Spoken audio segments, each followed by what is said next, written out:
Todo mundo que acompanha o futebol europeu sabe que antes de fechar com o Real Madrid, Arda Güler estava 99% acertado com o Barcelona. Até que no final apareceu uma proposta do Real Madrid e o jogador deixou todo o Barcelona e foi assinar com o Real Madrid. E atualmente ele é o banco do Real Madrid, né? Cada um com o seu sofrimento. E essa coisa de jogadores se acertarem com o clube e depois no final de tudo trocarem e assinar pelo outro tem sido uma coisa que acontece muito no futebol europeu. Mas isso não acontece somente no velho continente. No futebol moçambicano temos coisas quase parecidas e no vídeo de hoje eu vou contar para você 4 casos de jogadores que estavam acertados com o clube, mas acabaram assinando pelo outro. Ou seja, eu vou trazer para você 4 transferências que quase aconteceram no futebol moçambicano.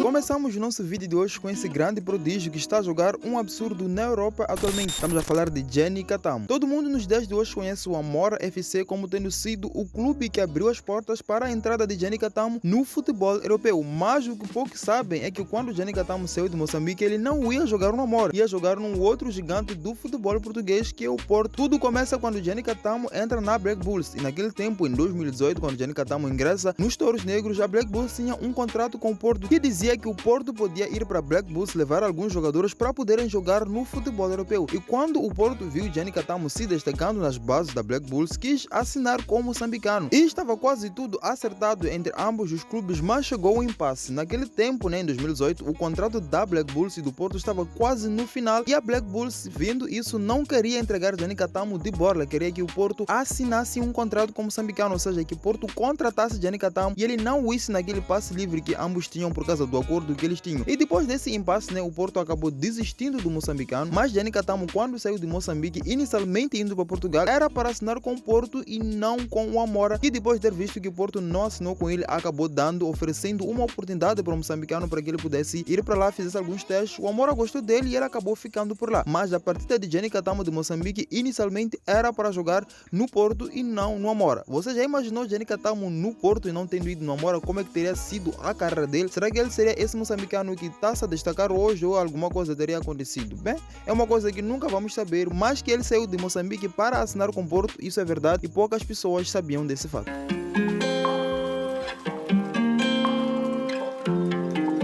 Saindo de Gianni Catamo, vamos voltar um pouco no tempo, concretamente para o ano de 2007, o último ano em que Domingues jogou no futebol moçambicano antes de sair, pois Elias Gaspar Pelembe é o segundo jogador da nossa lista de hoje. Domingues na temporada 2007 ganhou a dobradinha, com o Desportivo de Maputo tendo sido nomeado o melhor jogador do campeonato moçambicano. Depois de uma temporada esplêndida que o moçambicano teve em terras moçambicanas, muitos clubes começaram a mostrar interesse em querer contratar o moçambicano. E um desses clubes foi o grandiosíssimo Tottenham da Inglaterra. Segundo avançaram algumas notícias daquela época, o Tottenham estava interessado em querer contratar o moçambicano e segundo essas notícias estava quase tudo preparado para que Domingues fosse assinar com esse clube. Mas Domingues não teria assinado com o Tottenham devido ao seu peso. Segundo as informações que nós encontramos no site sul-africano, o Domingues não tinha o peso necessário para poder jogar na Premier League. Então esse foi o quesito que fez com que o moçambicano não assinasse com aquele clube que faz parte do top 6 da Inglaterra, E por isso Domingues acabou assinando com o SuperSport United da África do Sul. Mas que o Tottenham mostrou interesse é um fato verídico que poucas pessoas sabiam. Terá sido uma grande hora ter Domingues a jogar na Premier League e quem sabe a sua carreira terá sido mais grandiosa do que essa que ele teve na África do Sul, que também foi grandiosa, mas não se compararia ao jogador jogar naquela que é a competição mais importante do mundo, que é a Premier League, Eu fiz um vídeo aqui no canal mostrando como é que foi a carreira de Domingues, o porquê dele não ter jogado na Europa, especificando mais acerca desse assunto do peso dele. Se você não assistiu, vou deixar o link aqui no card para que você possa clicar e assistir depois desse vídeo.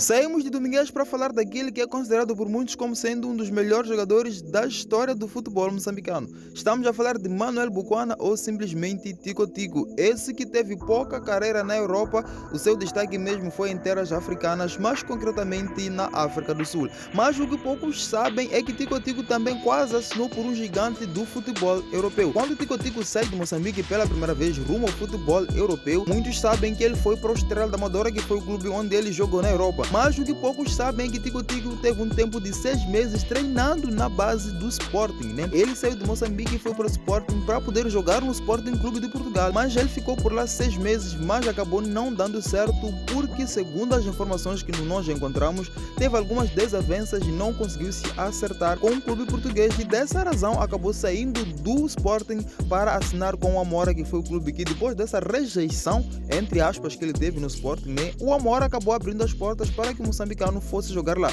Não se destacou muito no Amora, mas nós estamos nesse vídeo para falar da carreira de Tico Tico. Já fizemos um vídeo acerca disso, que vá também, se você não assistiu, vamos deixar o link aqui no card para que depois desse vídeo você possa ver como é que foi a carreira desse jogador, que embora não tenha se destacado na Europa, o que ele jogou no futebol africano foi um absurdo, e o que ele fez na seleção moçambicana é um marco que já dura muito tempo. Já falamos desses recordes naquele vídeo que você vai assistir caso você clique no card desse vídeo.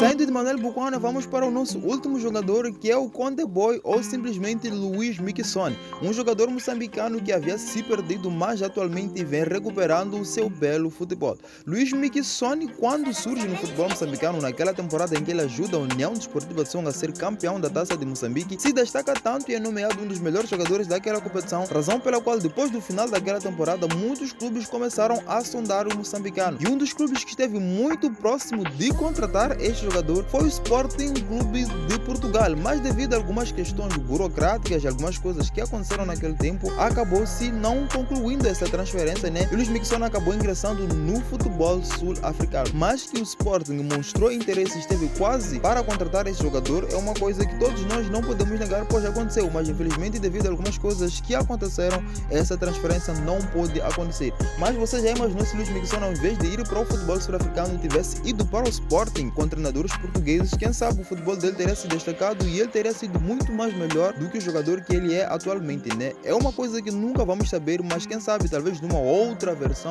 em um outro universo, isso teria acontecido. Luiz Miquissone teria sido agora um dos grandes protagonistas do Sporting e talvez teria ido até em grandes clubes e ganho uma bola de ouro, né? Seria uma coisa incrível, mas sabemos que no nosso universo isso não aconteceu. Quem sabe no multiverso uma coisa dessas teria acontecido, né? Então esse foi o vídeo de hoje. Muito obrigado a você que assistiu. Não se esqueça do seu like se você gostou. Se não gostou, comente o porquê para que eu procure melhorar nos meus próximos vídeos. Não se esqueça de se inscrever clicando no botão vermelho para ajudar-nos a crescer e a bater a marca dos 10 mil inscritos. E não me esquecer de agradecer pelos 7 mil inscritos que conseguimos aqui no canal. Foi um imenso prazer estar consigo. Nos falamos no próximo vídeo. Hasta la vista!